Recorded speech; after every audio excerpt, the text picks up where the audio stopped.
How many times have you been about to give up right before making it?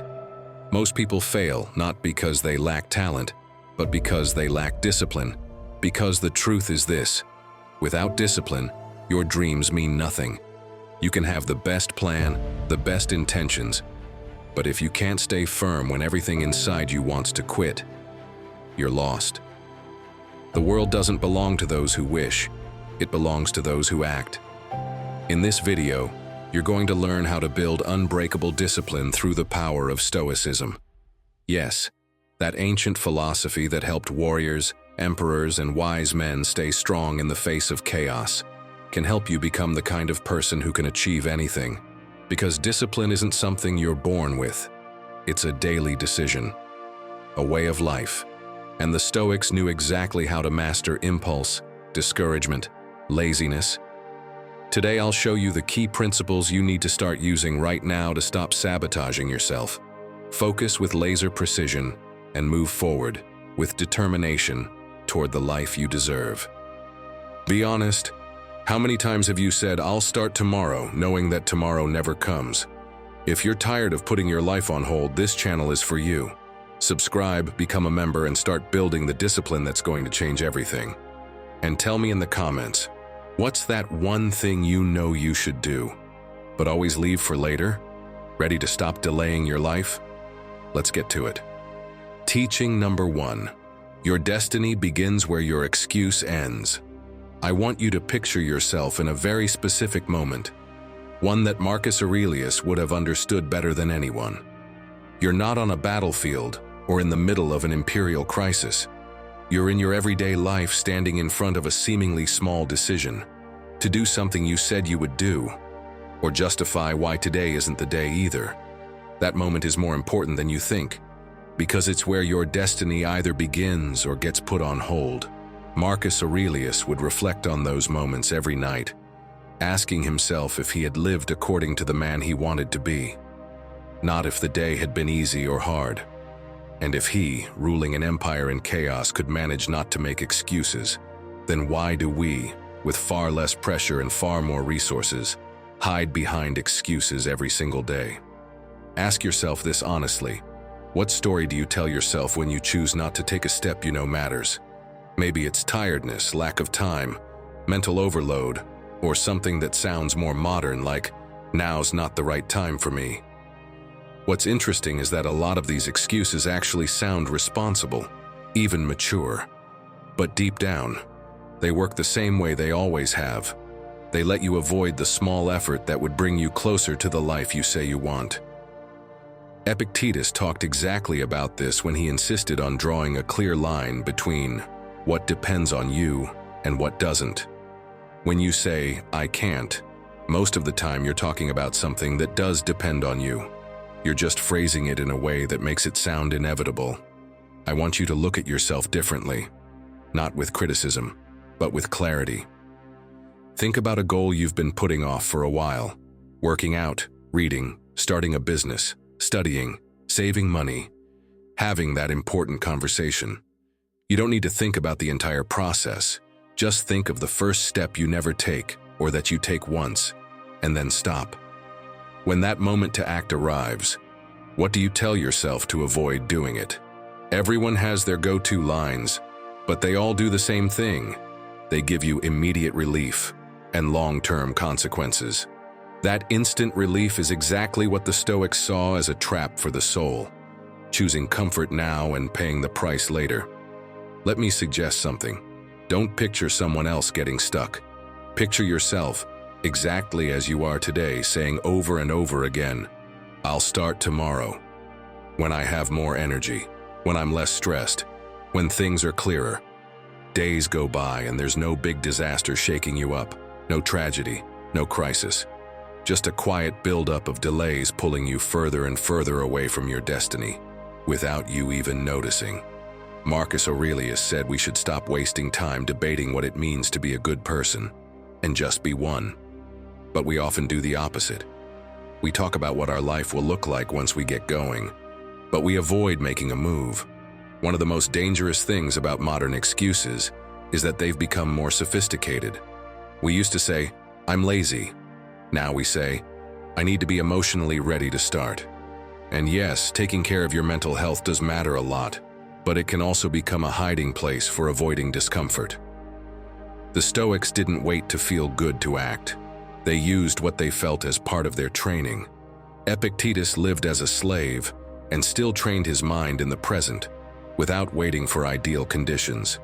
He understood the world wouldn't align itself for him to act. He had to act anyway. Now comes the uncomfortable part. Many excuses don't come from laziness, they come from fear. Fear of failing, fear of not being enough, fear of finding out you're not as consistent as you want to believe. If you never really try, you can always tell yourself you could have made it if you had wanted to. It's a way to protect your ego. The Stoics knew that. Seneca wrote about his own contradictions, his weaknesses, his slip-ups. He wasn't trying to look perfect. He was trying to be honest with himself. And that kind of brutal honesty with yourself is something we've lost. Let's put it in Stoic terms. When you say I don't have time, a Stoic would say, I'm choosing to give my time to something else. When you say I have no energy, a Stoic would reframe it as, I'm not organizing my life in a way that allows me to put energy into what matters. When you say, I can't change this right now, a Stoic would reply, I can change my next action. That internal rewrite changes everything because it gives you back control. Excuses turn you into a victim. Responsibility gives you power. And while responsibility can feel heavy, it's also the only thing that frees you. Now I want to take you a step deeper. Your excuse doesn't live in the big moments. It lives in the small ones. In the 5 minutes you waste in the show you choose to watch instead of making a little progress. In the conversation you keep putting off. The Stoics insisted that character is built in the everyday, not in grand gestures. Discipline isn't proven on some epic day. It's built over 1,000 ordinary ones. And every time you justify something small, you're not just losing productivity. You're shaping a type of person, a type of identity. And that identity is what shapes your destiny. Look at it this way. Your destiny doesn't get derailed by one big mistake. Your destiny gets derailed by 1,000 tiny excuses that feel like they don't matter. That's why the Stoics trained themselves in the smallest things, getting up when they said they would, not letting comfort make their decisions, asking themselves every day where they had given in to impulse. If they, with lives infinitely harder than ours, could do that, it's not because they were heroes. It's because they understood this. Every excuse, no matter how small, is a reminder that life can slip away without you even realizing it. So how do you break the pact with your excuses? Not with motivation, not with feel-good quotes, not with some heroic burst of willpower. You break it with something small, even ridiculous, a tiny action that contradicts what your excuse says. If you say you don't have time to read, open the book for 5 minutes. If you say you can't save money, set aside a tiny amount. If you say you don't have energy to work out, go for a 10-minute walk. The size of the action doesn't matter. What matters is the message. I don't believe my excuse anymore. And when that excuse shows up again, because it will, always reframe it with responsibility. Change I can't to I'm choosing not to.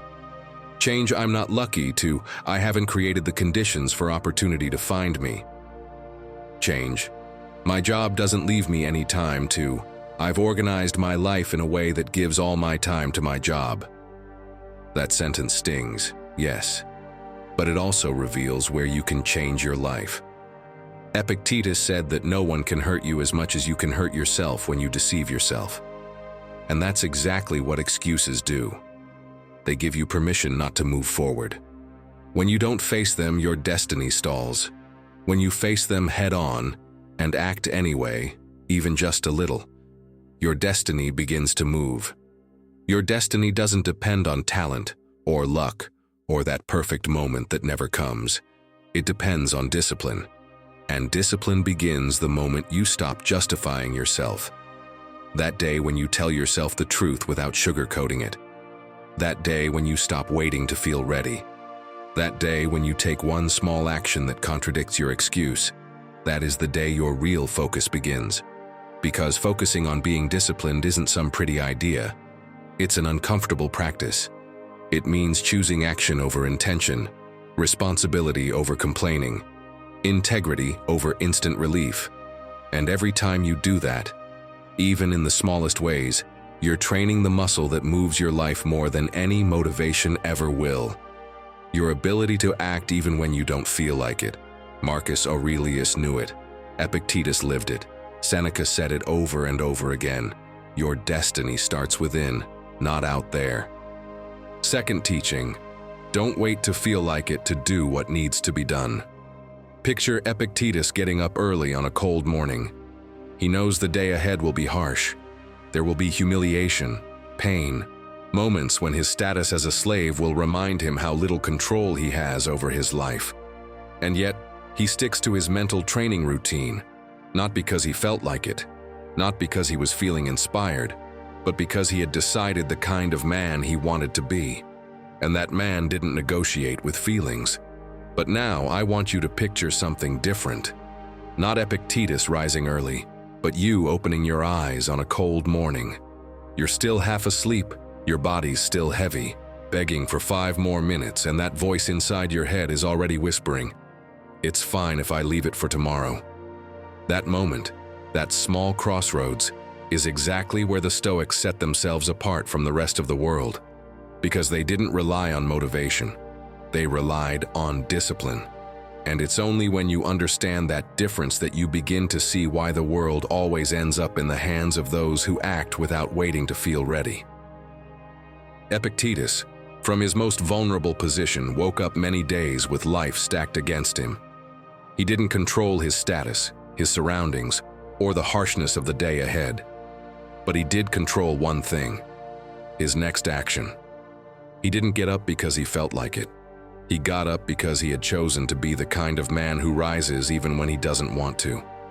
That was true Stoic training. Not the absence of emotion, but the ability to act even when those emotions don't help. We, on the other hand, have turned our inner world into a traffic light. If it's green, we move. If it's red, we stop. As if comfort were a valid argument. As if feeling like it were some kind of permission. And that's exactly why so many people get stuck without realizing why. Motivation is a short-term visitor. It shows up, promises intensity, fills you with energy for one afternoon, and vanishes in a few hours. You know this. That Monday when you get fired up watching an inspiring video, write down a list of goals, buy a brand new notebook, and by Wednesday, you're back negotiating with the couch. It's not you. It's the nature of motivation. It's chemistry, not character. It's impulse, not identity. Speakers say this and we all nod along, but still we keep waiting for the perfect moment. And while we wait, life passes by as if we weren't even there. The Stoics talked about prohairesis, that ability to choose the right action even when your body wants something else. That concept, ancient and simple, is exactly what modern science is now confirming. Action comes before the feeling, and when you act, even in a tiny way, the brain responds. It gives you energy once it sees you're moving, not before. Motivation isn't the engine, it's the result. And the Stoics lived this way long before we had a word for it. Picture this familiar scene. The alarm goes off, it's cold, you're tired. Your mind starts making its case. Rest today, go hard tomorrow. Don't write, you're not inspired. Don't study, your brain's not ready. That moment is an invisible exam. It's not written in a book, there are no witnesses, no instant rewards, but it's exactly where your character is forged. Because every time you accept that speech, you teach your brain that your principles are optional. And every time you act without wanting to, even just a little, you're sending it a much more powerful message. I decide, not my mood. Think of your life like a ship sailing through ever-changing weather. Your thoughts, your motivation, your daily energy, that's the weather. Sometimes it's sunny, sometimes stormy, sometimes just dull. But the Stoics didn't steer by the weather. They steered by the compass. The compass is your principles. What you said you'd do, what you've decided you are, what you know helps you grow. The weather will never be perfect, but the compass always points in the same direction. Marcus Aurelius didn't get up because he felt like being emperor. He got up because he knew he had taken on a role, and he needed to honor it with action, not with fluctuating emotions. If he had waited to feel ready, Rome would have collapsed. Today, we know that the brain needs proof before it can activate that feeling of "I can do this," not the other way around. That's why 10 minutes of movement can change your whole day. That's why writing a single page can put you in rhythm. That's why studying for 5 minutes can unlock your mind. It's not magic, it's biology. The brain rewards you after the action, not before. The Stoics already lived like this instinctively. They didn't wait to feel brave to act. They acted, and sometimes the courage came later, sometimes it didn't. And they still acted anyway. So how do you build a life that doesn't depend on how you feel? You start by changing the central phrase of your identity. Instead of saying, "I want to run when I'm motivated," say, "I'm someone who runs because I take care of my body."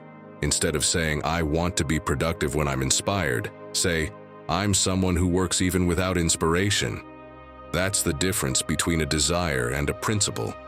Desires vanish. Principles are defended.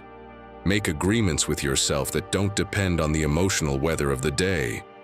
The Stoics spoke of daily minimum discipline, not to pressure themselves but to stay awake. That small daily commitment, 10 or 15 minutes, builds an identity made of steel.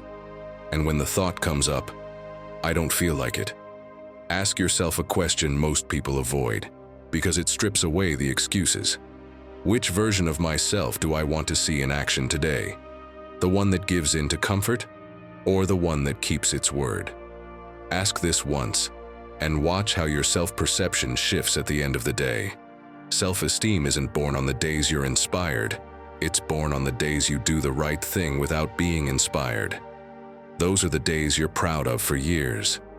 The Stoics said life doesn't slip away in huge crises, but in tiny daily choices. And they were right. You don't lose yourself in one big mistake.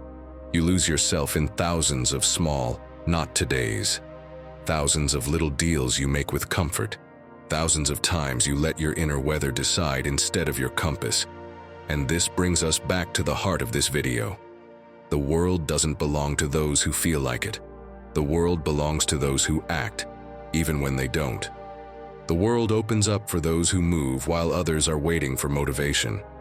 The world belongs to those who understand that discipline is more stable than any passing emotion. When you do what needs to be done, even when you don't feel like it, you build a muscle that doesn't melt away when circumstances change. The muscle of inner authority. Because when you depend on how you feel, the world controls you. But when you depend on your discipline, you control the world you're building. And that, my friend, is where all great things begin. Now tell me in the comments, what's the thing you struggle with the most when you're not feeling up to it? Just naming it is already an act of discipline. And sometimes that's exactly what we need to begin. Third teaching, chaos can't shake you if you decide where to look. Year 175. The Roman camp is restless before dawn. Some soldiers are already running back and forth. Others jolt awake at the sound of hurried, shouted orders. You can hear the clashing of metal, footsteps on wet ground, horses moving, voices bringing bad news. The atmosphere is tense, almost electric. It feels like the whole world is on fire. And in the middle of all that disorder, dust, noise, and urgency, there's one man sitting calmly, tablet on his knees. Marcus Aurelius. It's not that he ignores the chaos. It's not that he's immune to danger. He knows exactly what's happening around him. Rebellions, political instability, uncontrolled epidemics. But he also knows something most people never understand. If he doesn't decide where to look, the chaos will decide for him. And that small choice, that ability to direct his focus when everything is pulling in different directions, is the difference between acting with clarity or reacting in fear. The soldiers see the chaos and become part of it. Marcus Aurelius sees it and chooses what actually deserves his attention. And that, simple as it may sound, is pure discipline. You and I go through something similar, only without spears or burning borders. We live surrounded by notifications, overlapping problems, unresolved conversations, digital noise, made-up emergencies, and a constant stream of stimuli fighting for our attention. A lot of people believe that if the day starts with enough chaos, it's normal to give up, normal to feel overwhelmed, normal to lose control. But the truth is more uncomfortable. It's not the chaos that breaks you, it's your scattered attention. Chaos amplifies what's already inside you. If you have clarity, chaos tests you. If you don't, it consumes you. Epictetus understood this better than anyone. When he said that it's not the other person who irritates you, but your judgment of them, he was talking about exactly this. It's not external chaos that determines your internal state. It's the rushed interpretation you make of it. If you try to look at 20 things at once, you lose control. If you choose to focus on one, you regain your calm. Chaos isn't overcome with strength or intelligence. It's overcome with focus. Picture a typical morning. You wake up late because you turned off the alarm without thinking. You check your phone before even getting out of bed. There are already urgent messages, work notifications, an email that makes your pulse spike, a missed call. Suddenly, you remember 3 things you forgot to do yesterday, and before the day's even started, you already feel behind.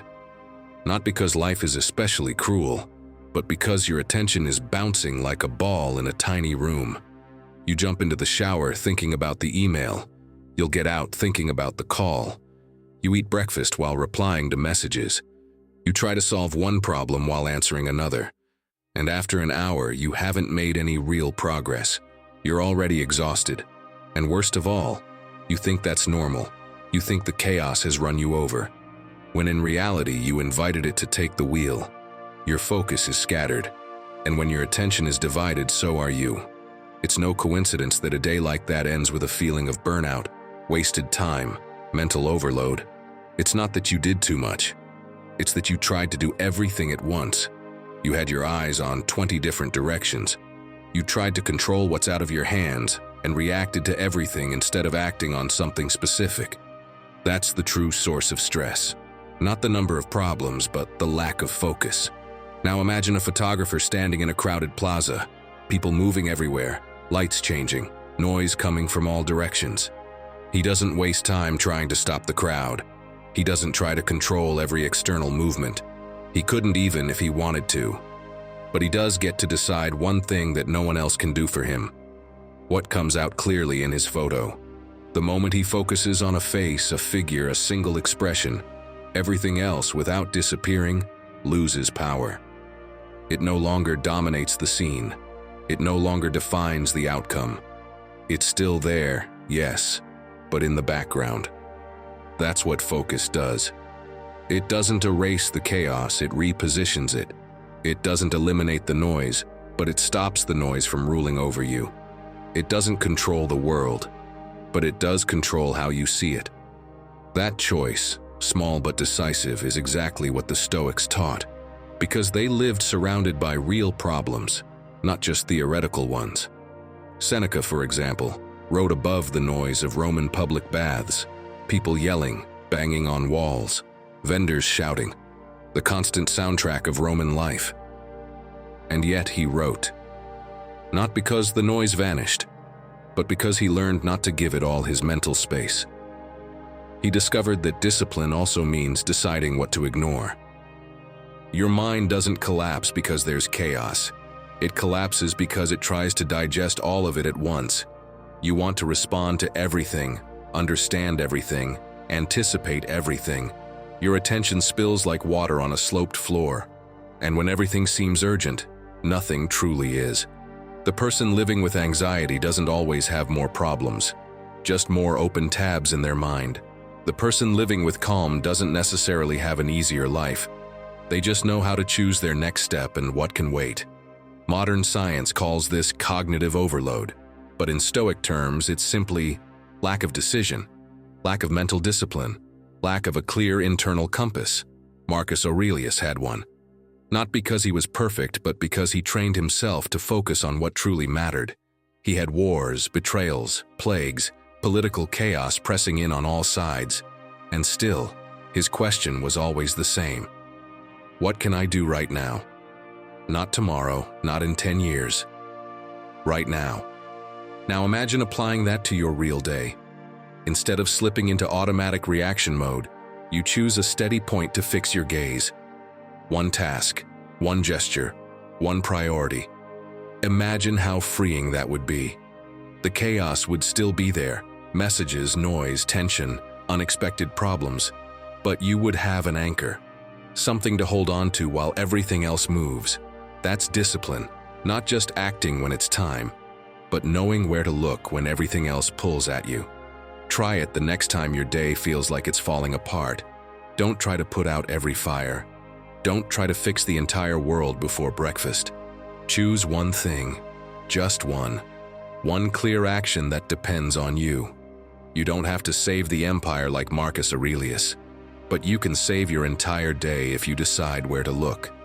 The world belongs to those who know how to hold their gaze steady when everything around them becomes noise.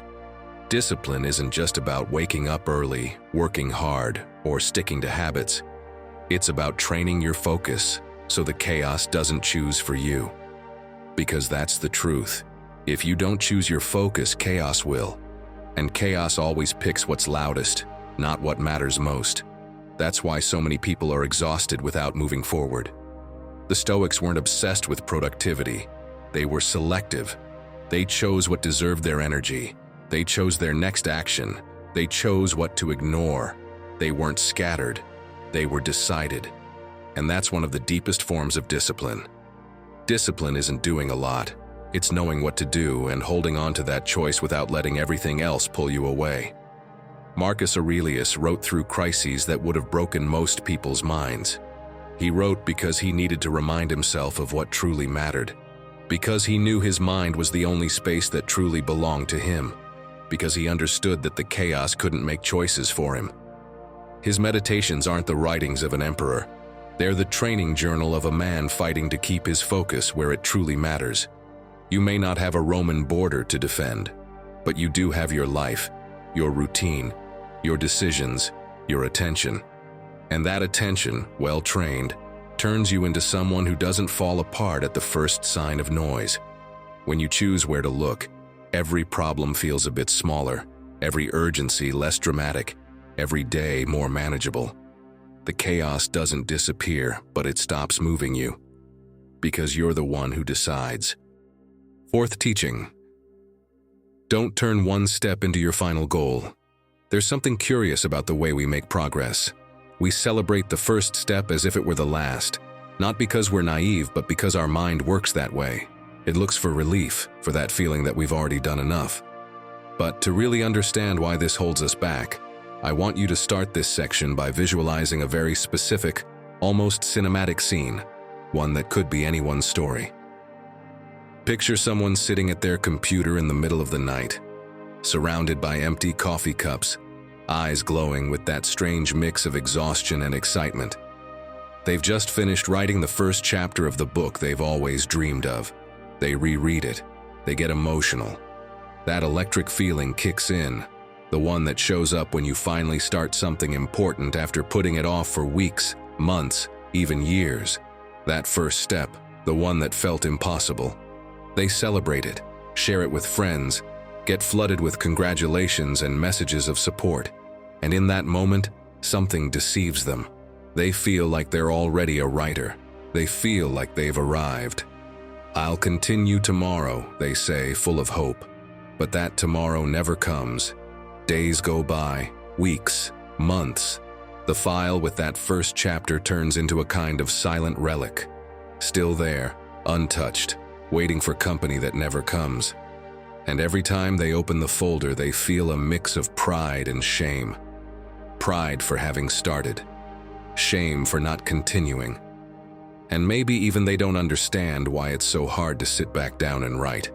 If Seneca were watching that scene, he wouldn't judge. He'd probably smile with that quiet compassion we imagine in the wise. He himself wrote that the greatest enemy of progress isn't failure. It's the premature feeling of having moved forward. That misleading satisfaction that shows up when we mistake a step for a complete achievement. What stops most people isn't that things go wrong, but that something goes well enough to make them believe there's no need to keep going. We confuse a beginning with an arrival. We love announcing that we've started something. We say, "This time it's real. This is the start of my transformation." We post it, we talk about it, we repeat it, and people respond, "That's amazing. So proud of you. You've got this." That reaction lights something up in us. We feel like we've made progress without having actually made it. It's the dopamine of starting, a mirage that feels exactly like the sensation of achievement but isn't. It's like getting applause before even stepping on stage. The beginning is beautiful, of course it is, but it's also dangerous when it becomes a throne. The ego falls in love with beginnings, because beginnings are exciting, fast, easy to share. It's a spark that shines brightly for a moment, but moves nothing if it doesn't turn into a sustained flame. And you know this, we all know this, you've felt it too. That moment when you take a small but symbolic step, and without realizing it, you celebrate it so much that it becomes your perfect excuse not to take the second. Sound familiar? You go to the gym once and feel like you've been training for weeks. You read one article on money and start thinking you're financially disciplined. You have one tough conversation with your partner and feel like the whole relationship is transformed. You meditate once and think you've found inner clarity. You open a book and already feel like your life has changed. The mind is an expert at creating feelings of achievement that far outweigh the real progress. And it doesn't do it out of malice. It does it because it wants to save energy, avoid sustained effort, hand you a small reward so you don't have to try so hard. But here's the trap. Turning a step into a finish line paralyzes you. That first move, instead of being a launch, becomes the end. You take one step and act as if you've crossed a continent. And when you finally look up and see how far there still is to go, you get discouraged. You think it's too much. You think you've already done enough. You think you're not ready to keep going. Let's make it simple. Think of a staircase. You climb one step and feel different, taller, more advanced.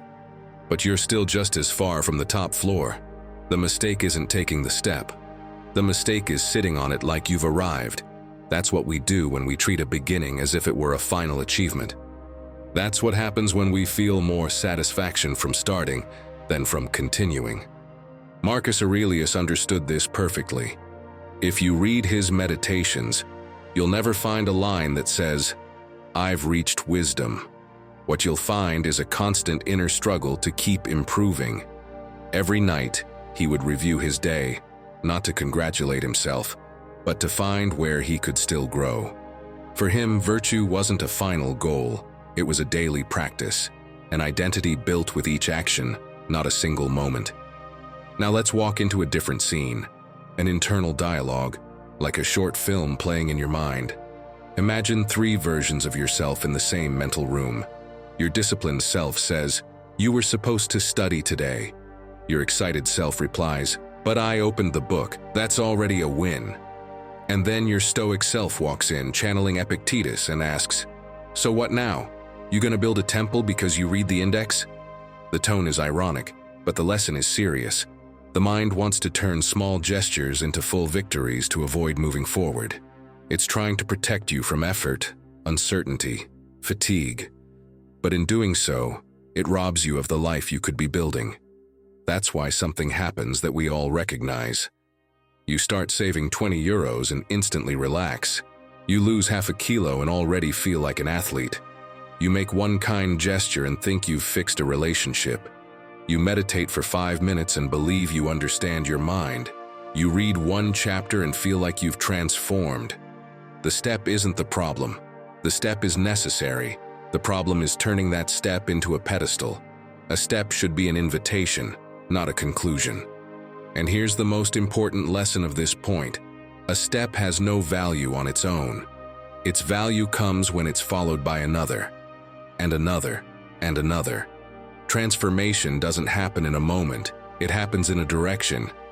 Discipline isn't born from one isolated gesture, it's born from repetition. Growth doesn't show up on a day of inspiration.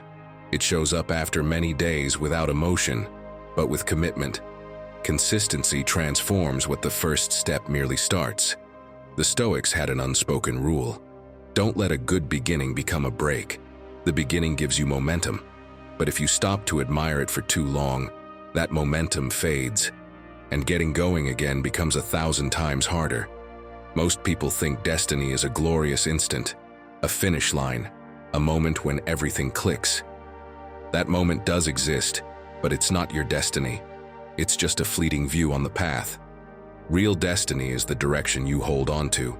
Destiny is what you choose to do after the excitement wears off, when no one's watching, when there's no applause, when it's just you and your commitment. That's why, when you move forward, ask yourself, what comes next? Not to pressure yourself, not to diminish what you've done, but to remind yourself that this doesn't end here. Step 1 is beautiful, but not because it's enough, because it opens the door to step 2. And 2 leads to 3, and 3 to 4.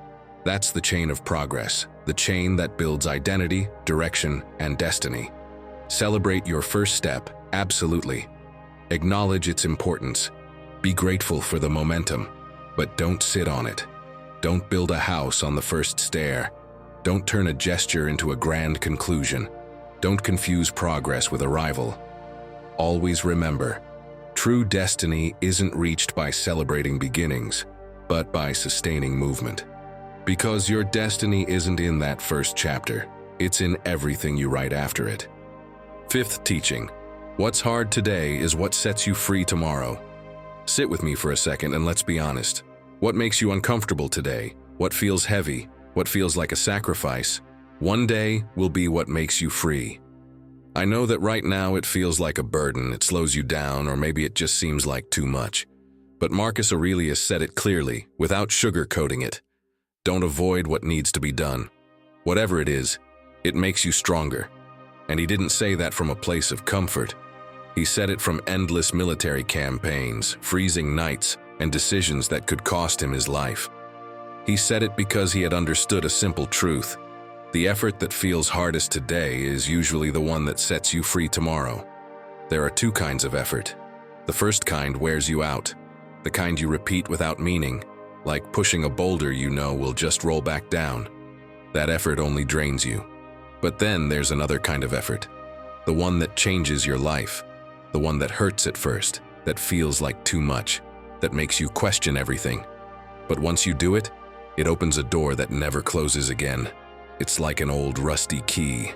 It's hard to turn, it sticks, it frustrates you. But once it finally turns, everything changes. And what once seemed impossible suddenly belongs to you. Think of something as simple as learning to say no. It's hard. You feel guilty, selfish, even cruel. But when you do it, you get your time back. You get your energy back. You get your life back. Or think about finally having that conversation you've been avoiding for months. It terrifies you, but once you have it, you're free from a tension that's been stealing your breath. Think about reviewing your habits, your finances, your priorities. It hurts because it forces you to face yourself honestly. But once you do it, you take back control. There's a moment nobody really talks about, but we all live through at some point. That moment when you look in the mirror and know something's not right, and still you avoid it. It has nothing to do with how you look, it's about honesty. That morning, he was standing there, still, staring at his own reflection, not knowing where to start. He didn't want to face the truth about his health, didn't want to admit that he'd been stressed for months, sleeping poorly, ignoring every warning sign. He looked tired, and he knew it. But he kept telling himself, it'll sort itself out. For weeks, he avoided tests, left envelopes unopened, dodged conversations, all because facing the truth hurt more than the symptoms. Until one day, without anyone pushing him, he decided to open that envelope. He read every line with his heart racing. It wasn't a tragedy, but it was a wake-up call. He had to change. He felt fear, shame, anger, but he also felt something he hadn't felt in a long time: direction. Epictetus said that the truth doesn't hurt. It's the resistance to seeing it that hurts. And he was right. That man didn't get stronger because he got good news. He got stronger because he dared to face what he'd been avoiding for months. That day, he asked for help. He changed his habits. He stopped hiding behind "when I have time." That uncomfortable moment gave him back years of his life, not because of the diagnosis, but because of the honesty. Think of it like an invisible muscle. You can't see it in the mirror, it doesn't show off, but it holds up your whole life. It's the inner strength to face what makes you uncomfortable. And like any muscle, it only grows if you use it. Every difficult conversation makes it stronger. Every uncomfortable decision makes it grow. Every time you do the thing you've been avoiding, that muscle switches on a little more. And that muscle is what sets you free. Freedom isn't doing only what you feel like doing. Freedom is having the strength to do what builds you, even when you don't feel like it. It's being able to choose without fear making the choice for you. Viktor Frankl said it with a clarity the Stoics would have loved. Suffering with meaning can become inner freedom. He learned that in the worst place imaginable, a concentration camp where he controlled nothing except his attitude. And there, he discovered that choosing how to respond to what you can't control is your last freedom. And that tiny inner freedom is what keeps you grounded when the world would strip everything else away. Every day you should choose one small voluntary discomfort, not to punish yourself, but to expand your strength.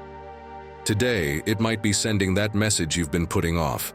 Tomorrow, it might be sitting down for 10 minutes to work on that project that scares you.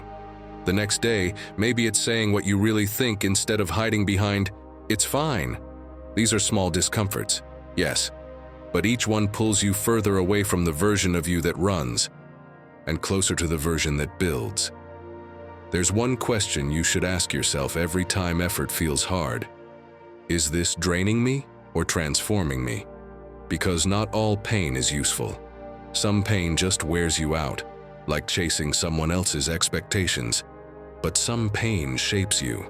The pain of being honest, the pain of correcting yourself, the pain of growing, the pain that's hard today, but frees you tomorrow. Stop running from the effort that keeps you from growing. Start embracing the effort that turns you into the person you want to be. The effort you avoid doesn't disappear, it builds up. It becomes anxiety, frustration, stagnation. But the effort you choose, consciously, becomes your ally. It gives you clarity. It gives you inner authority. It gives you self-respect. It reminds you that you can handle more than you thought. The Stoics called it voluntary discomfort, small daily challenges that strengthen your soul. My friend, the world isn't conquered from comfort. It's conquered through discipline. And discipline isn't built on easy days. It's built in those moments when you do what's hard, when you move forward even when it hurts, when you choose what's right even if your voice shakes. Right there, that's where freedom begins. Because that's the moment you stop being a prisoner of your fears and start becoming the architect of your life. What's hard today is exactly what will open the world to you tomorrow. Now tell me in the comments, what uncomfortable effort are you going to choose today to set yourself free tomorrow? And write this with it. Today I move forward even if it's hard. Sixth teaching, stop seeking approval and start seeking direction. Do you remember that time you were so proud of something you had done, and just as you were about to share it, someone said, "That? Seriously?" And suddenly, it didn't feel so good anymore.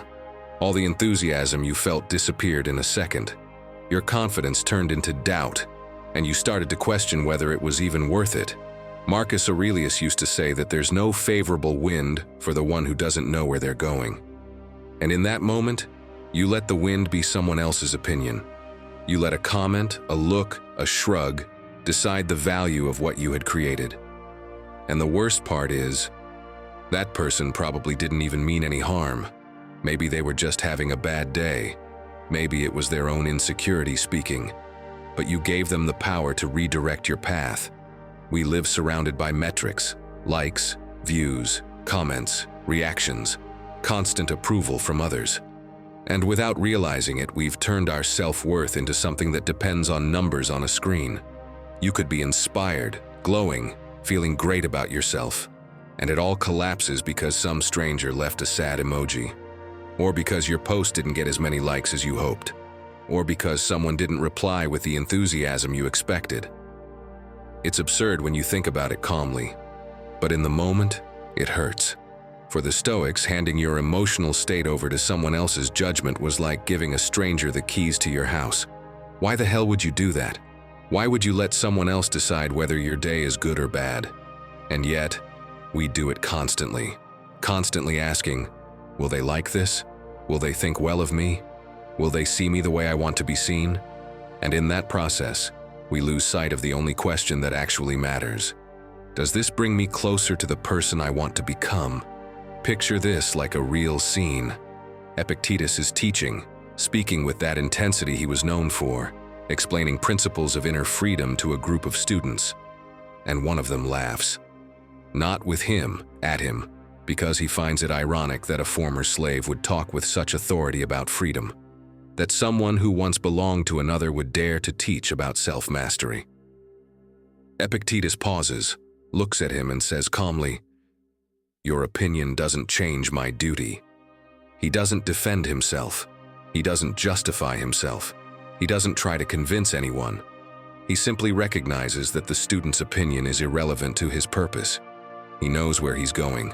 He knows what he's building. And no joke, no comment, no look of disapproval can change that. The search for direction always beats the search for validation. Always. Because validation is a moving target. It changes depending on who's watching. It changes with the day. It changes with someone else's mood. But direction is yours. It's internal. It's steady. Now think about it. How many decisions have you not made because you were embarrassed about what someone might think? How many projects are still sitting in a drawer because you didn't want to look ridiculous? How many times have you paused your own future out of fear of looking bad? It's not your fault. We've been trained this way since we were kids. Taught to seek constant approval, to ask, "Is this okay?" before doing anything. To measure our worth by other people's reactions. But there comes a point when you have to unlearn that. A point when you have to choose between being liked by everyone and being true to your path. And you can't have both. Not always. Think of your life like a GPS. If your internal GPS is set to other people's opinions, it's constantly recalculating in the wrong direction. Someone says something, and suddenly you change your route. Someone else says the opposite, and you shift again. And by the end of the day, you've been going in circles, getting nowhere. External voices can give input. Yes, sometimes useful. But no direction matters if you don't know your destination. For a Stoic, direction is internal. It's not public. It's not voted on. It's not negotiated with the crowd. There's a pianist named Vikingur Olafsson who said that creative freedom came to him the day he stopped playing to impress and started playing to understand. He stopped asking what the critics would think and started asking what he wanted to express. And ironically, once he stopped chasing approval, the approval came on its own. Because people recognize authenticity. They can feel when someone is doing something from a real place, not from a place of needing to be liked. The next time you catch yourself seeking approval, pause, breathe, and ask, does this take me closer to or further from the person I want to be? Because that's your real compass. Not likes, not comments, not pats on the back, but the alignment between what you say you want and what you're actually doing. When it's time to make a decision, imagine no one will see it. No social media, no witnesses, no applause, no criticism. What would you choose then? That's your real direction. That's the answer that matters. Seneca said no one can call you wise if you're ruled by applause. You don't need an audience to move forward. You don't need permission. You don't need outside validation to do what you know needs to be done. Applause is noise, my friend. Direction is compass. Applause comes and goes. Today they cheer for you. Tomorrow they criticize you. Today you're trending. Tomorrow you're forgotten. That's the nature of public opinion.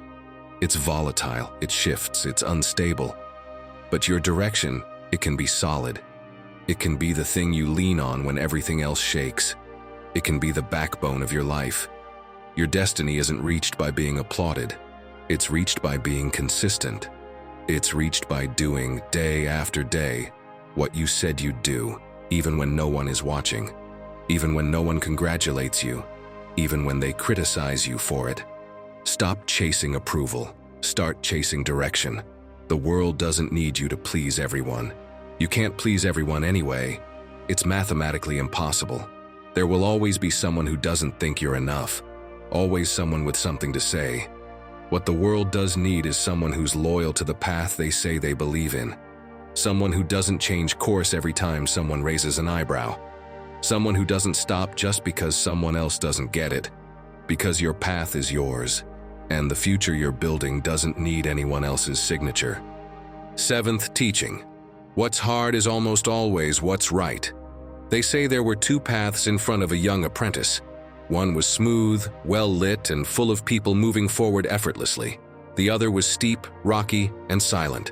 The master said, "Choose whichever you want, but remember, the easy one will entertain you, and the hard one will educate you." Seneca would have told that story with a smile, because he knew virtue never takes shortcuts, because he understood that what builds character is rarely comfortable, and that most people, when faced with that choice, go down the smooth path without a second thought. Not because they're weak, but because the brain is wired to save energy, to seek the path of least resistance. But that design, which helped us survive as a species, is the same one that keeps us from growing as individuals. And without growth, without the discipline to choose what's hard, the world will always belong to someone else.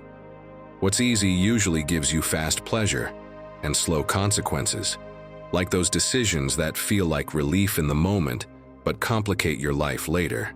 Snapping back when someone offends you gives immediate satisfaction, but can destroy relationships that took years to build. Avoiding an uncomfortable conversation takes the pressure off today, but that pressure builds into a ticking bomb you'll face tomorrow.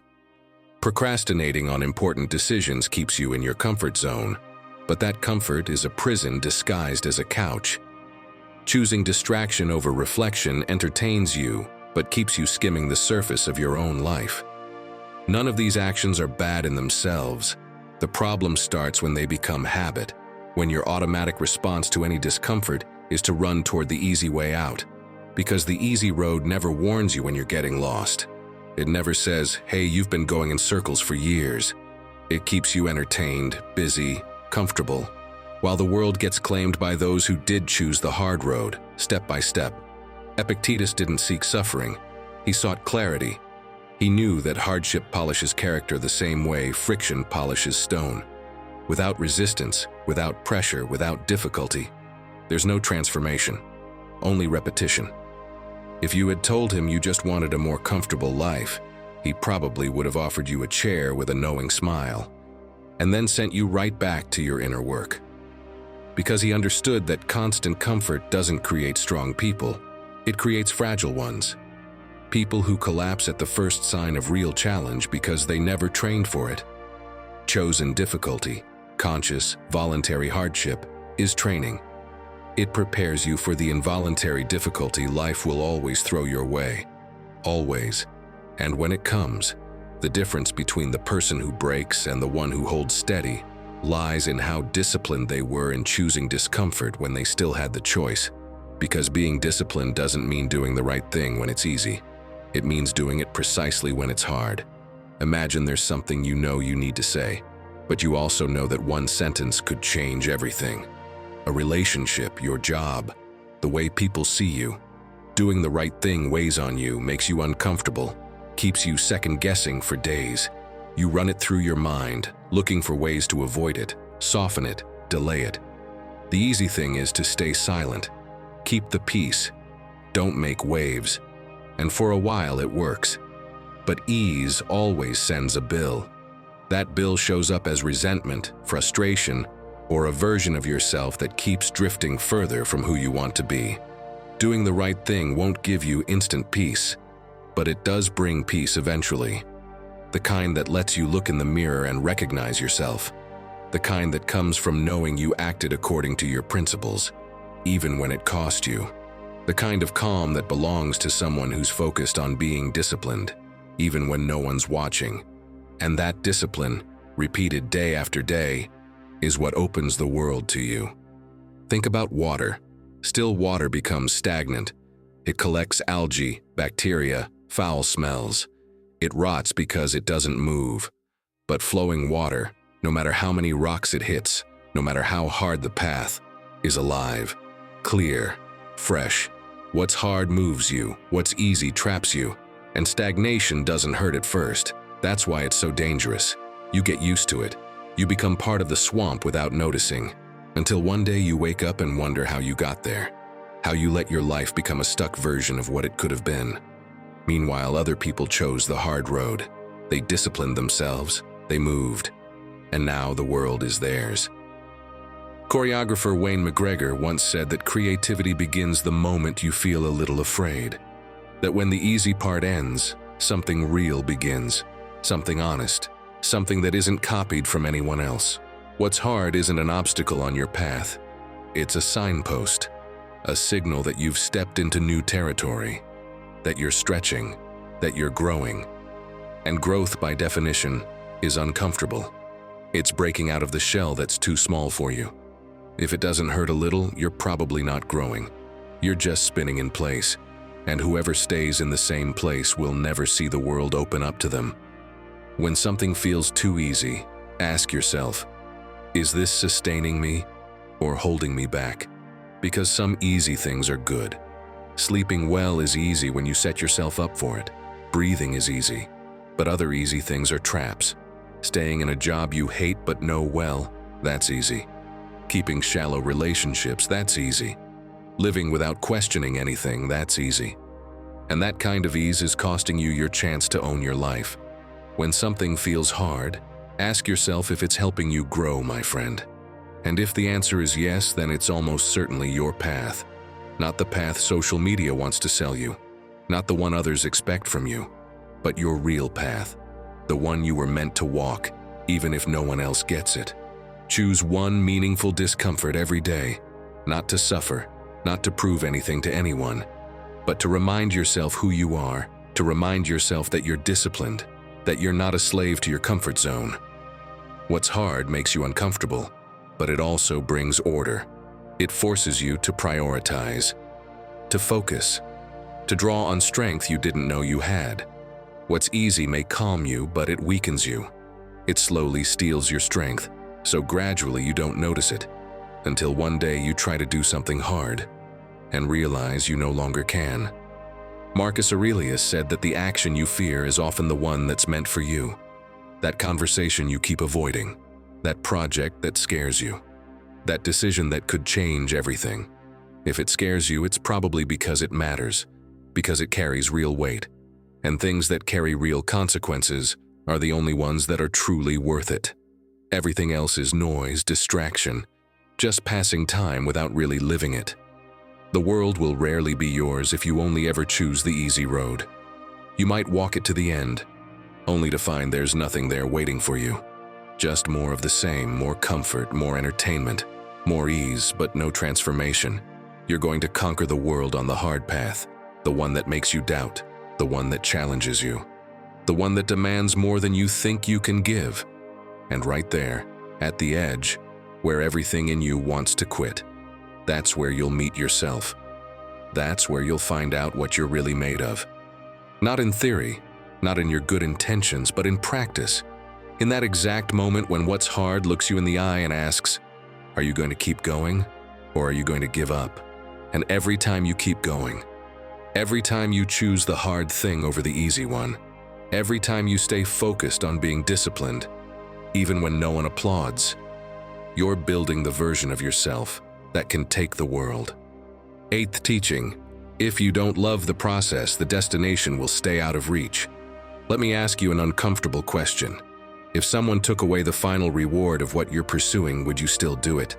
If they told you that you'd never get the body you're working for, Would you keep training? If they guaranteed that your project would never become famous, would you still keep working on it? If they said no one would ever see what you create, would you keep creating? Marcus Aurelius had a clear answer. He didn't write his reflections to publish them. He wrote them because he needed to, because it helped him live better. He wrote to find clarity, to stay grounded in the chaos of the empire, and to remind himself who he wanted to be when everything around him was trying to turn him into someone else. And what about you? Are you doing what you do because you love the process, or only because you're hoping to reach a goal? If your motivation comes only from the final outcome, then any obstacle will be enough to stop you. But if you love the process, if you focus on showing up with discipline day after day, then the obstacles become part of the experience, not the enemy. And with that kind of steady discipline, the world eventually becomes yours. There is something exhausting about people who only chase results. They burn out quickly because every day that doesn't bring visible progress feels like failure. They quit when things don't change as fast as they expected. They constantly compare themselves to others who seem ahead, and that comparison eats them alive. Their motivation depends entirely on external rewards, and those take time. Real change is slow. Wanting results without enjoying the process is like wanting to play the piano without enduring the first few weeks of clumsy fingers, wrong notes, and constant frustration. It's wanting the finish line without running the race. And the race is where life happens, not in the imagined future, but in what you're doing today. If that process feels like nothing but a burden, you'll never build anything meaningful because real achievement requires time, and you need to be able to stick with it. Think of a baker. A baker isn't just in love with the final loaf of bread. A true baker loves kneading the dough, feeling the texture change in their hands, knowing when to add ingredients at the right moment, waiting patiently while the yeast does its work. The perfect bread is born in the process, how the dough rises, how the shape is formed, how it bakes over time. If you hate kneading, you'll never bake good bread. Sure, you can buy it, but it will never be truly yours. You won't have built it with your hands, with your patience, with your attention. The same goes for your life. If you hate the process, if every day feels like a chore, then even if you manage to reach some goal, it will feel empty. You didn't live the journey, you only endured it. And someone who only endures can never truly own their world. They're just surviving in it. There are moments when you lose track of time. A surfer riding the perfect wave isn't thinking about reaching the shore. They're completely present, connected with the movement of the water beneath them. A programmer who's fully immersed isn't watching the clock. They're creating something. A runner isn't always running to get somewhere. They're doing it to feel their body, to breathe deeply, to be in motion. Modern science calls this a state of flow, that place where action and attention become one. The Stoics had another name for it: living in alignment with your nature. Acting not because you expect something in return, but because the action itself expresses who you are. That's when discipline stops feeling like a burden and becomes part of your identity. And when you're disciplined because of who you are, not because of pressure, you eventually make space for yourself in the world. So the next time you feel like quitting, ask yourself, is it because you don't love the process, or because you haven't yet learned how to enjoy it? Sometimes the issue isn't the task, it's how you relate to it. If you study only to pass a test, studying will feel like torture. But if you study to understand, to connect ideas, to grow, then it becomes something else entirely. If you train only to look better, then every day without visible change will be discouraging. But if you train to feel stronger, to care for your body, to move better through life, then the training is worth it, even when the results are invisible. Try to turn every task into something you value for its own sake, not just as a means to an end, but as a meaningful experience. Being disciplined doesn't mean suffering. It means finding meaning in doing what needs to be done. Let me tell you the story of Frank McCourt, someone who proves exactly what this teaching is all about. If you only love the end result, you'll quit at the first obstacle. But if you love the process, even a destination that seems far away will eventually find you. Frank McCourt, the author of Angela's Ashes, didn't start out as a writer, at least not a famous one. He spent decades just trying to survive. His childhood was marked by poverty, illness, and constant loss. As an adult, he worked difficult jobs, teaching in schools where no one knew he had a book inside him, and yet he wrote every day. Sometimes a sentence, sometimes a memory, sometimes a paragraph with no clear purpose. He had no publisher, no audience, no guarantee of anything, but he had a process, a quiet discipline. He wrote because he needed to, not for recognition, not for rewards, but to stay grounded, to process life, to keep himself alive inside. And here's the paradox. His success didn't come when he chased it. It came when he was fully immersed in the process. His first book was published when he was over 60 years old. 60. After more than 50 years of writing without applause. Did he ever think about quitting? Of course. But there's something he never quit. The daily work, the repetition, the practice, and that long, quiet consistency eventually brought him a Pulitzer Prize. But here's what really matters. The Pulitzer wasn't the reward. The reward was all those years when writing kept him alive, when writing helped him make sense of things, when it gave him peace. He didn't arrive because he chased a trophy. He arrived because he fell in love with the process, even when the process was hard, lonely, and full of uncertainty. A Stoic would have applauded that. Marcus Aurelius would have said McCourt lived exactly as a wise person should, not waiting for guarantees from the world, but committing to what gave him peace, even when no one else saw it. So from now on, try adding a simple ritual that connects you with your process. The Stoics wrote in journals at the end of the day, not to impress anyone, but to process what they'd lived. You can do something similar. Take 3 deep breaths before starting something important. Light a candle. Prepare your space with intention. These rituals aren't superstition. They're signals to your mind, this matters. I'm showing up for this. And when you bring that presence and consistency, the process transforms. It stops being a task and becomes a path. It becomes a way of living. And when you live like that, with discipline and presence, the world tends to follow. Being disciplined is not a single event. It's the result of repeated effort, stacked over time. No one can take on the world if they hate every step it takes to get there.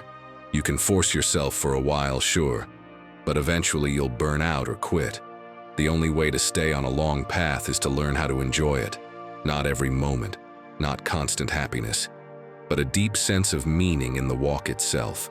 Seneca said that nothing wise happens by accident. It comes from loving, constant practice, from doing things not just because they lead somewhere, but because they matter in themselves, because they shape who you're becoming while you do them. If you love the process, if you're disciplined not out of pressure but because it aligns with your identity, the world opens up to you. Not as a prize, but as the natural result of who you've become along the way. Now tell us in the comments, what part of your process are you learning to love? Even if it's still hard sometimes, or just write, I'm falling in love with the process. And if you see someone going through something similar, reply to them, we're building this together. 9th teaching, you change when you choose to act, not when you dream. Let's be honest, dreaming doesn't change you. Wishing doesn't change you. Imagining doesn't change you. Seneca once said that many people spend their lives planning how to live, and very few actually live. And it's true, you're not what you say you're going to do. You are what you do when no one's watching. You can spend years picturing the most disciplined version of yourself, the one who wakes up early, who works hard, who never gives up. But if that version of you only exists in your head, the world will keep belonging to others. To the ones who act, to those who stop dreaming and start doing. Because focusing on being disciplined isn't just a feel-good idea you hold on to for 5 minutes. It's a decision you make daily, hour by hour, moment by moment, every time you choose to move, instead of just imagining yourself moving. One of today's biggest traps is confusing clarity with action. You think that just because you know what you want, You're somehow closer to achieving it, but you're not. Clarity only shows you the direction. It doesn't move you a single inch toward it. It's like having a GPS on, but you're still sitting on the couch. You might know the route, every turn, every street, every step between where you are and where you want to be, but you're not going anywhere. We've become addicted to planning. We make vision boards filled with inspiring images. We write endless lists of goals in brand new notebooks that smell like fresh promises. And that's fine, as a starting point, as a way to get your mind clear. But it becomes a trap when it replaces real action, when planning becomes an excuse not to begin, when you get more satisfaction from organizing your goals than actually working on them. Dreaming releases dopamine. It gives you that chemical rush that makes you feel like something is changing, but it's not. Action releases discipline, and only discipline, the ability to do what needs to be done even when you don't feel like it, can make the world yours. Epictetus would have said it simply: it's useless to know what you should do if you're not doing it. Knowledge without action is entertainment, not transformation. It's like having a treasure map and just sitting on your couch staring at it. The map doesn't make you rich. Walking toward the treasure does. I know a guy who spent months saying he wanted to learn programming. It wasn't a passing thought. He talked about it constantly. At dinners with friends, in family chats, even on social media. He bought online courses that promised to turn anyone into a developer in just 3 months. He watched tutorials on YouTube, saved hundreds of videos to playlists he never opened again. He followed successful coders who posted about their habits and routines. He even joined programming groups and forums where people shared tips and resources. He talked the talk. He could hold conversations about programming languages, frameworks, modern tools, and best practices. He knew things, on paper, but there was one problem. He had never written a single line of code. Not one. He hadn't even installed the tools he needed on his computer. Until one day, sick of feeling ashamed every time someone asked how it was going, he sat down and wrote one line. Just one. The simplest thing possible. Hello world. The kind of thing any beginner tutorial starts with. That line, not the dream, not the courses, not the YouTube playlists or the endless talking, was the moment his identity changed. Because that day, for the first time, he could say something honestly. I started. Not, I'm going to start. Not, I'm planning to start. Not, I'll start when I have time. No. Just, I started. Period. One step is worth more than 100 intentions.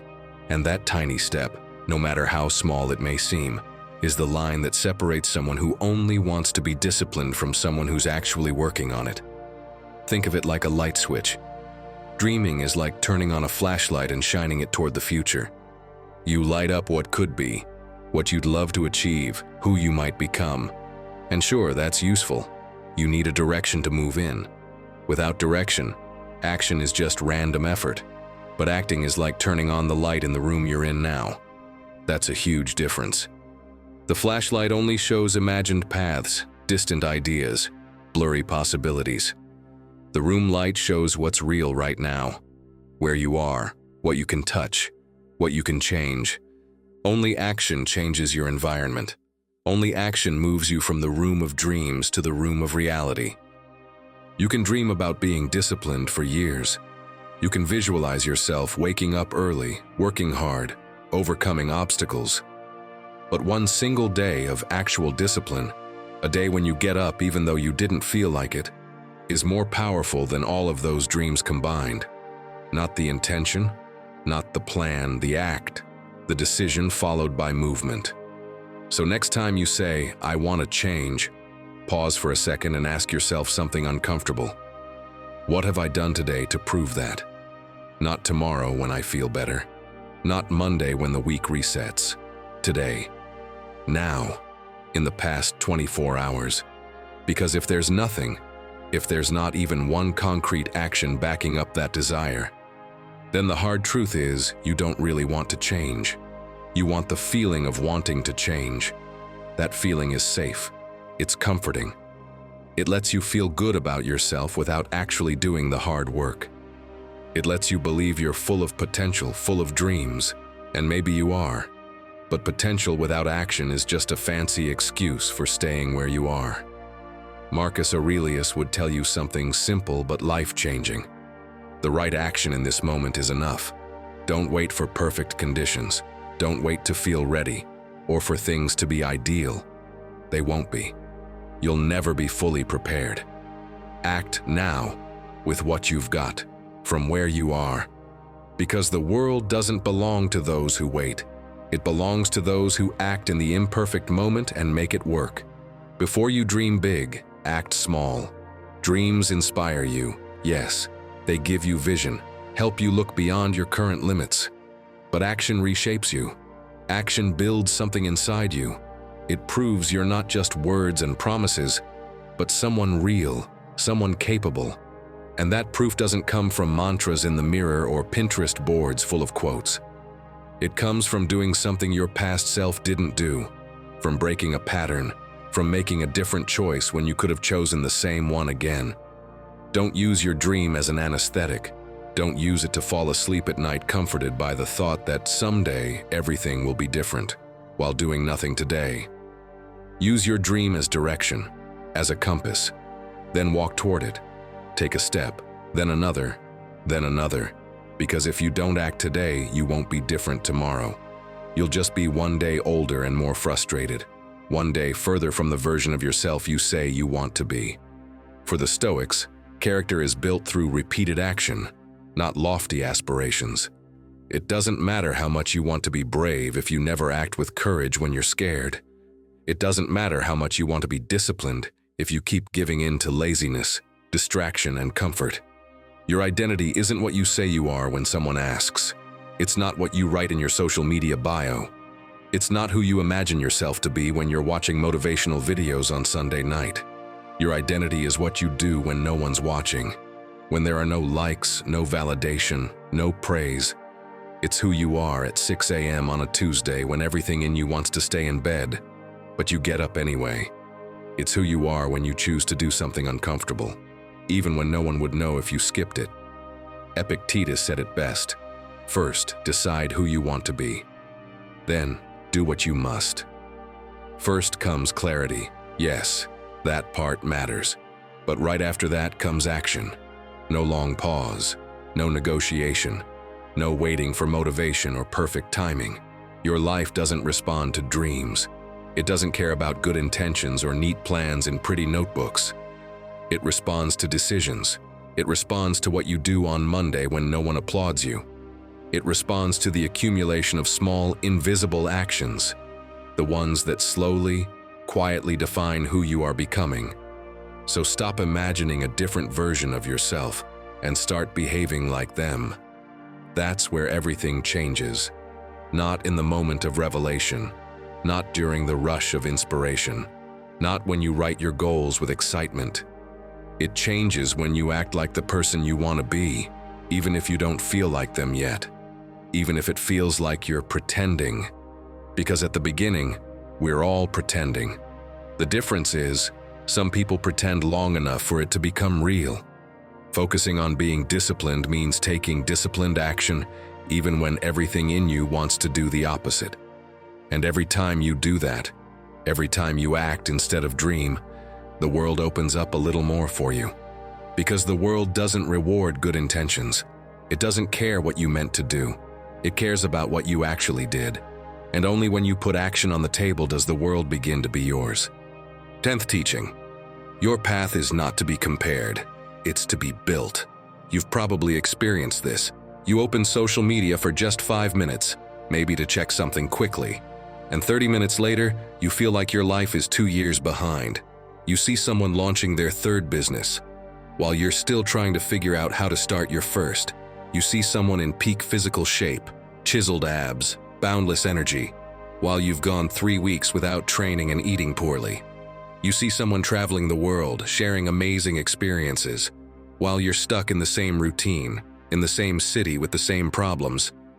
And suddenly, everything you were building, just 5 minutes ago it felt meaningful and valuable, now feels small, slow, not enough.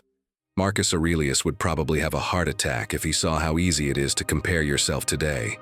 He'd need to write 3 more volumes of meditations just to remind people that someone else's life is not your measuring stick, that looking sideways while you walk is the fastest way to trip over your own feet. Because when you compare, you stop focusing on being disciplined in your own path and start chasing someone else's. A path that was never meant for you, your circumstances, your story, your resources. Comparison distorts reality. It's like looking through a warped mirror that shows you everything except the truth. You see someone's chapter 20 and compare it to your chapter 1. You see the result of years of work, failures overcome, sleepless nights, invisible sacrifices, and you compare it to your first awkward steps, your beginner efforts, your uncertain self. You see what they show, the edited, curated version of their life that they choose to share publicly, and you compare it to everything you know about yourself. Everything. Your deepest doubts, your hidden fears, your most embarrassing failures, your worst flaws. It's not a fair comparison. It never is. It never can be. Seneca once said there's nothing more tragic than losing your life by chasing someone else's. Because when you chase someone else's life, when you try to copy their route, their choices, their timing, you abandon your own. You stop building what's authentically yours in order to replicate something that was never meant to fit you. And here's the most destructive part. Comparison isn't even realistic. You don't share the same context with the person you admire or envy. You don't share their upbringing, their education, their trauma, their talents, their network, the exact historical moment when they started. You don't share the lucky breaks they had or the obstacles they faced. You're comparing 2 journeys that were never designed to be alike, and then blaming yourself for not being where they are. Imagine sitting in a co-working space on a random Wednesday. You look up from your screen, tired, just needing a visual break. And there's someone at the next table, typing fast, fully focused, apparently cruising through their tasks. Everything seems to flow for them. Someone else is chatting in the coffee area, charming, confident, networking like a pro, exchanging contacts, laughing naturally.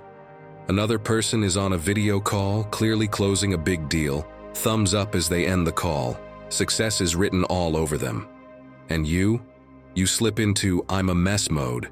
You feel behind, like you're failing, like you should be further along, that by your age you should have achieved more.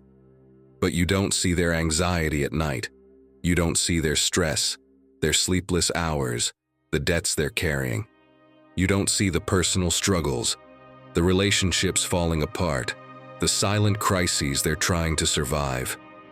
You don't see their childhood, their privileges, their traumas. You didn't see the rejections before their big break. You don't see the part where they almost gave up. You only see the surface, the edited version of their life.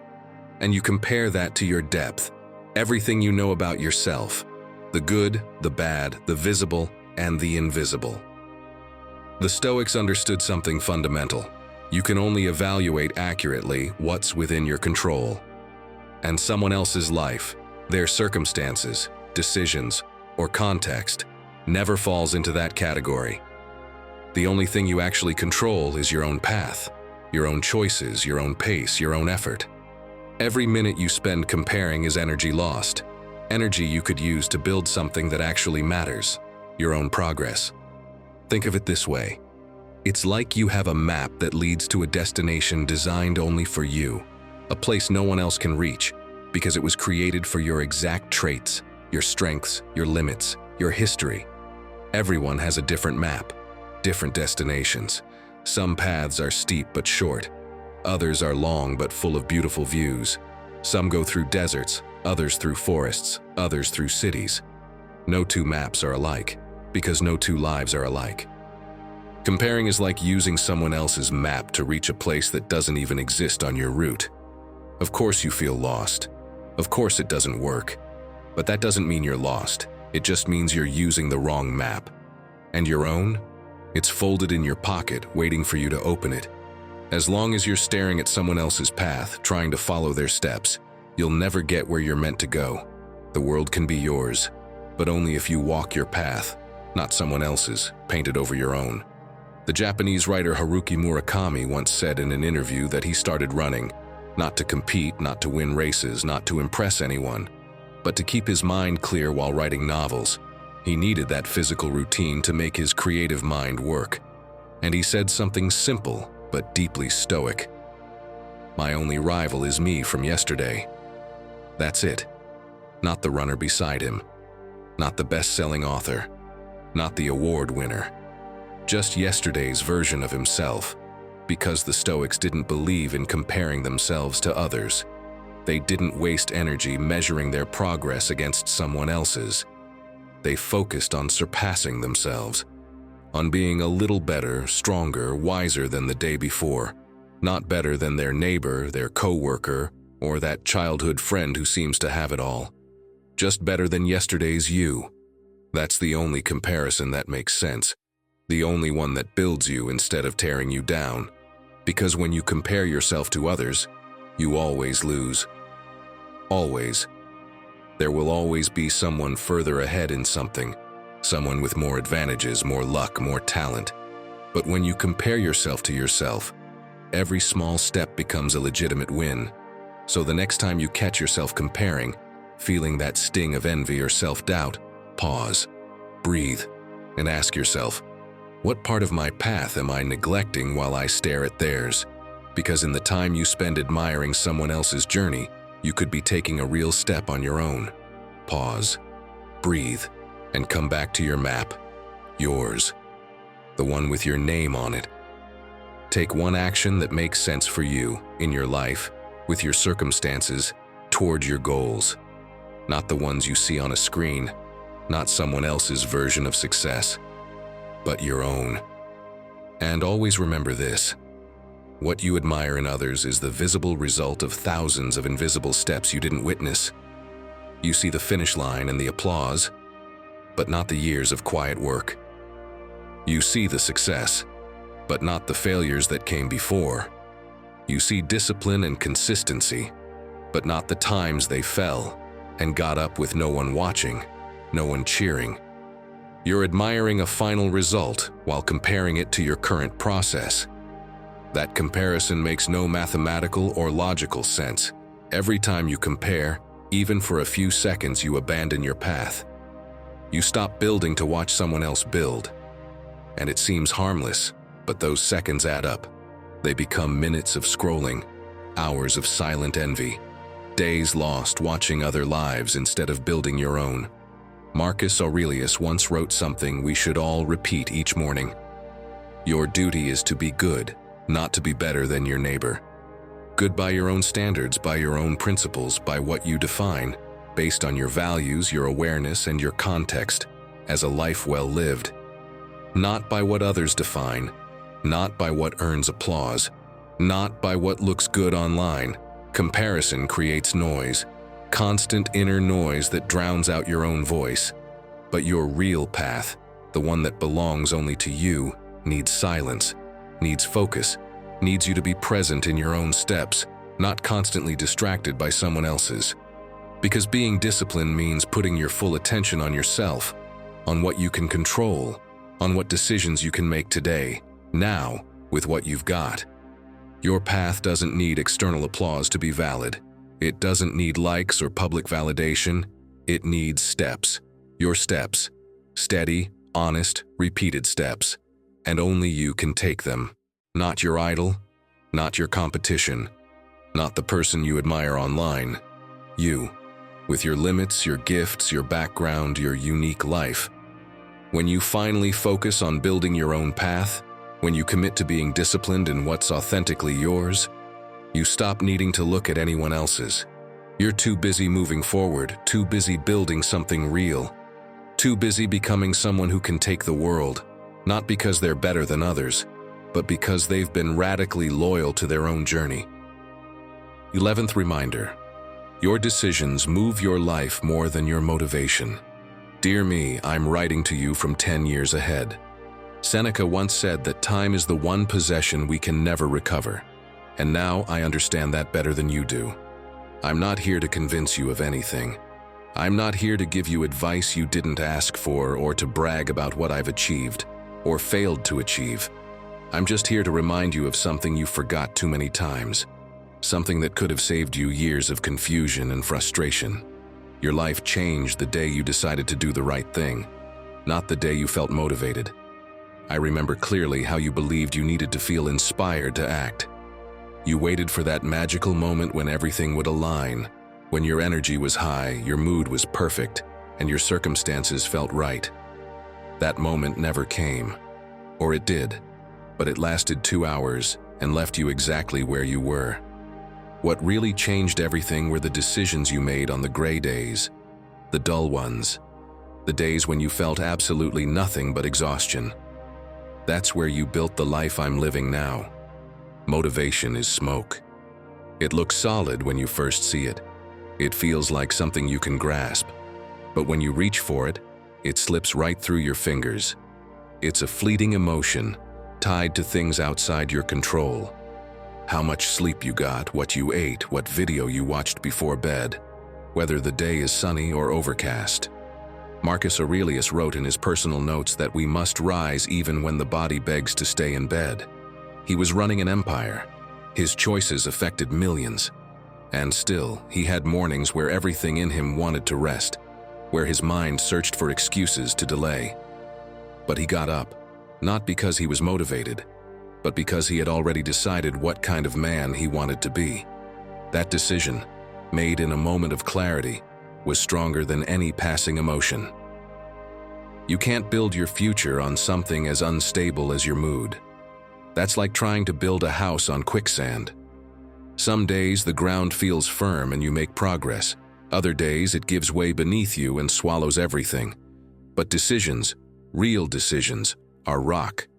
You can stand on them when everything else shakes. Look at the people around you on any given day.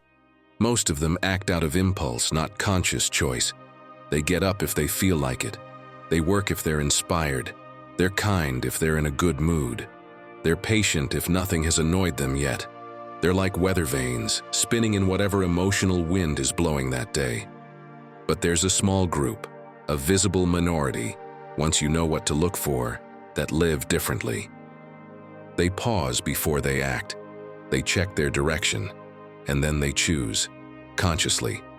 Even if they don't feel like it, even if they're tired, even if they'd rather be doing something else. They choose because they understand something essential.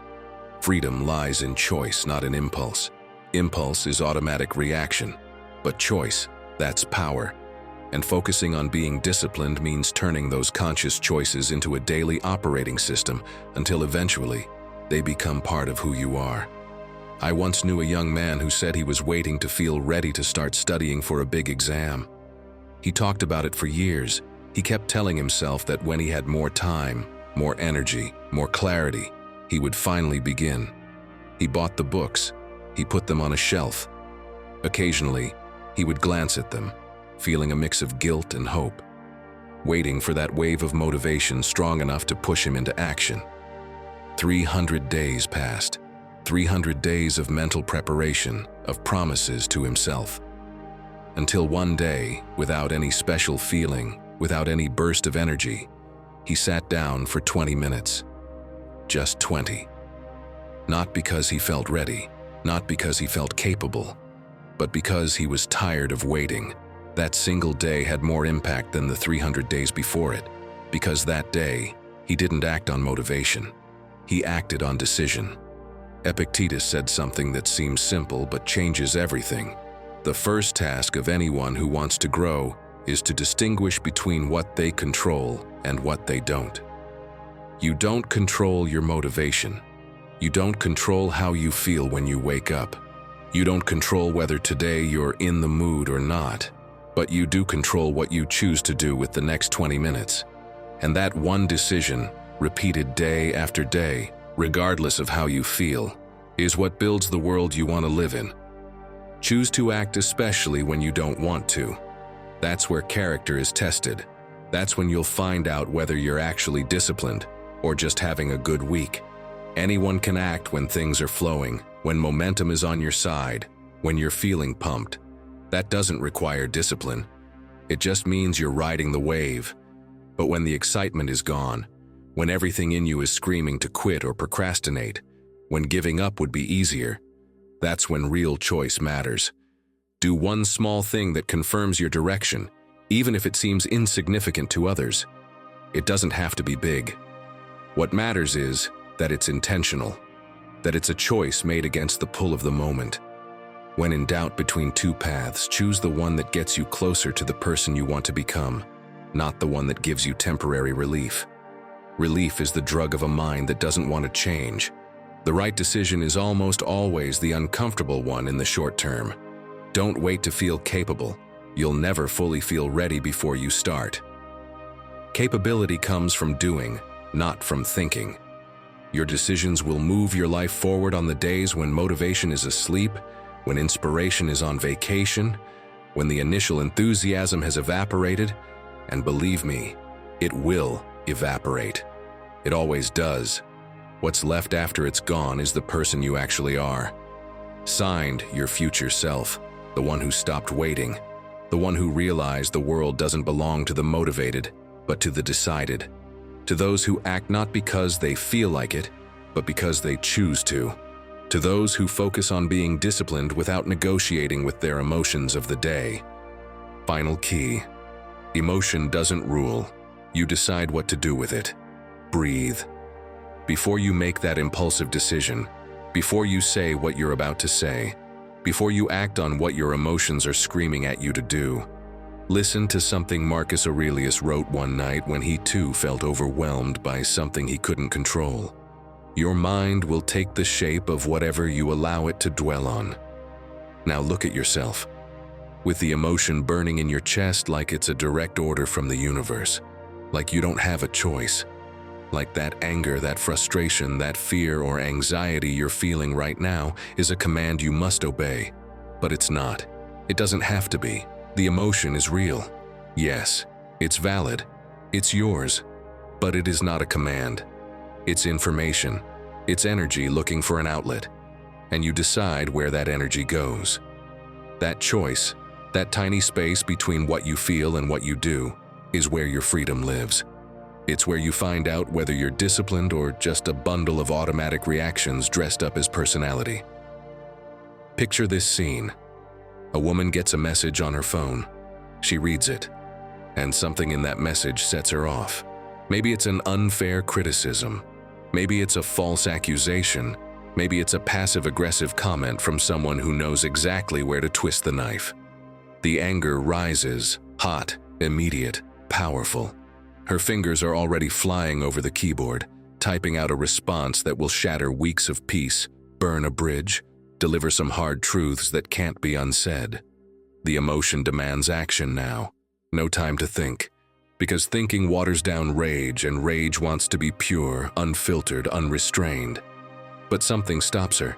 Not some heroic burst of willpower. Not a motivational mantra. Something simpler. She breathes. 3 deep breaths. She puts the phone face down. She gets up, walks to the kitchen, drinks some water. And in those 90 seconds, in that ridiculously short window, something shifts. The emotion is still there, but it's no longer at its peak.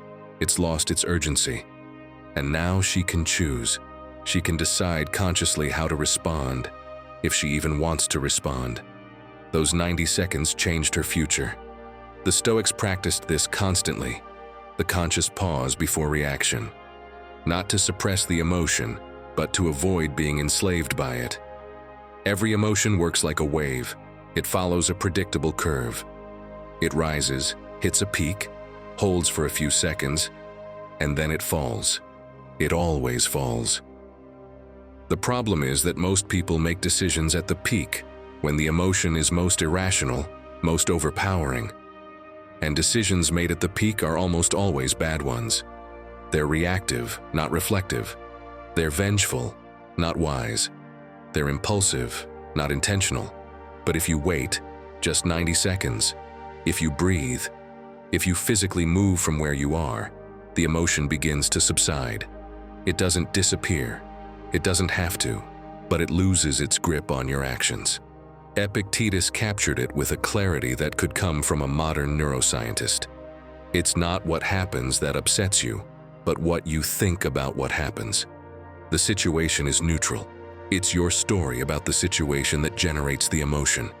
And if that emotion was created by thought, then it can also be transformed by thought. Not magically, not by denying reality, but by consciously choosing what meaning you give to what happened. There was someone who used to react to everything. Traffic made her furious. Criticism destroyed her for days. Arguments with her partner drained her energy. Work stress consumed her so much she couldn't enjoy anything else. Her life was an emotional roller coaster, up and down depending on the events of the day.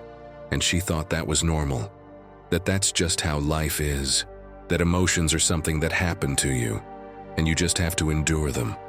Until one day, after another explosive reaction that damaged an important relationship, someone told her something that shifted her entire perspective.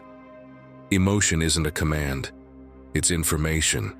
Your anger is telling you something matters to you. Your fear is telling you there's danger, real or perceived. Your sadness is telling you you've lost something valuable. But none of those emotions are telling you what to do. That's still your decision. And that day, something clicked. She started observing her emotions like weather. Clouds passing, storms that come and go. She stopped identifying with them so completely. She stopped saying, "I'm an anxious person," and started saying, "I'm experiencing anxiety right now." That shift in language, subtle as it is, created space, a little gap between her and the emotion. And in that gap, she could choose. She became freer than she'd ever been. Not because she stopped feeling intense emotions, but because she stopped obeying them blindly. So when a strong emotion hits you, don't resist it like it's the enemy. Don't pretend it's not there, name it. Say out loud, "I'm angry, I'm sad, I'm scared, I'm frustrated." Naming it creates separation. You are no longer the emotion. You are a person experiencing the emotion. And that separation, small as it may seem, gives you back control. Make a physical shift before you respond. If you're sitting, stand up. Change rooms. Drink water. Splash cold water on your face. Break the physical loop your body is in, because emotion lives in your body as much as in your mind. And before you act, before you respond, before you decide, ask yourself, what decision will I be proud of tomorrow? Not what feels good right now. What choice will honor my future self next week, next year, in the life I'm building? Emotion is noise, important noise, meaningful noise, but noise nonetheless. Your decision is direction. It's the compass that points you forward when the emotional noise is screaming in every direction. The Stoics didn't want to shut down their emotions like emotionless robots. They wanted to lead them. They wanted to be captains of their emotional ship, not passengers dragged by every wave. And you can too. You don't need to be an ancient philosopher. You don't need years of meditation.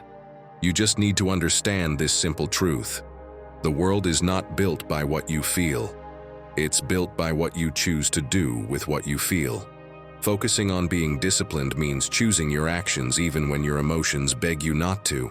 And every time you do that, every time you put decision above emotional impulse, the world becomes a little more yours. Because inside every strong emotion, there's a moment. A tiny, nearly invisible moment. A space between stimulus and response. Between what happened and what you do about it. And that moment is your freedom, your strength, your chance to be disciplined instead of reactive. And in that moment, my friend, that's where everything is decided. Not in the emotion itself, but in what you choose to do with it. Being disciplined isn't a burden. It's a way of living more lightly. When you choose to focus, when you decide to do what needs to be done even on the messy days, something inside you begins to align. You stop waiting for motivation to show up. You become someone who can move forward without needing it. And that quiet consistency, repeated in your small daily actions, is what ends up changing everything. Not all at once, not in some epic gesture, but in how you move, how you speak to yourself, and how you choose every single day. Because life doesn't change in the big moments. It transforms in the subtle ones. In that quiet second when you say, "Today too," even if no one is watching. In that decision you hold on to when letting go would be easier. In that commitment to yourself that you reinforce, step by step. That is what makes you strong. That is what brings you closer to the life you've been imagining. If you've made it this far, leave a comment below. Today, I choose to walk with discipline. The fact that you've made it to the end says a lot about your commitment to yourself. And that's what builds real strength, day by day. Subscribe so you don't miss what's coming next. And if you know someone who needs this message, share it with them.